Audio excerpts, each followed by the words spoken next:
Elle a le vent en poupe. On peut même dire que le Mistral ne cesse de souffler en sa direction depuis de nombreux mois. Laure Calamy, qui a discrètement joué au théâtre pendant une vingtaine d'années, a vu sa carrière exploser après avoir incarné la truculente Noémie dans la série 10%. Détentrice d'un César de la meilleure actrice pour son intervention dans Antoinette dans les Cévennes en 2021, la comédienne a tout simplement tourné 25 films en l'espace de 7 ans, dont 3 qui débarquent actuellement au cinéma. Tout plaqué quand elle est devenue majeure, et venir vivre en la capitale dans l'espoir de devenir actrice, était donc la meilleure des idées. Adolescente discrète, Laure Calamy avait eu une véritable révélation. Un cours de théâtre, se souvient-elle dans les colonnes du magazine Madame Figaro. Je n'y étais allée qu'une fois, mais ça m'avait tellement plu.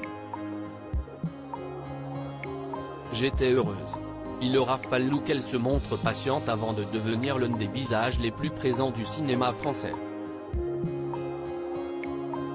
Pour autant, le succès, la gloire, rien ne semble lui monter à la tête.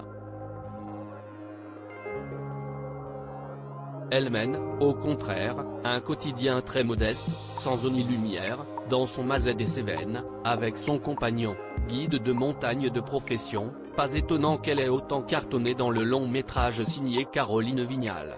L'idéal, pour la planète, serait de faire moins d'enfants heureux en ménage. Dans le Massif central, Laure Calamy est épanouie en amour, mais aussi en famille.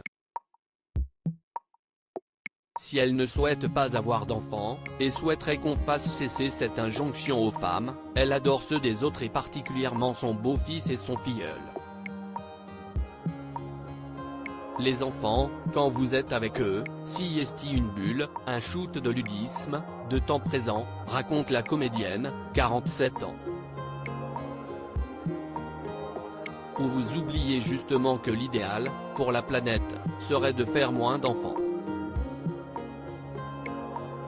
Retrouvez l'interview intégrale de Laure Calamy dans le magazine Madame Figaro du 25 novembre 2022.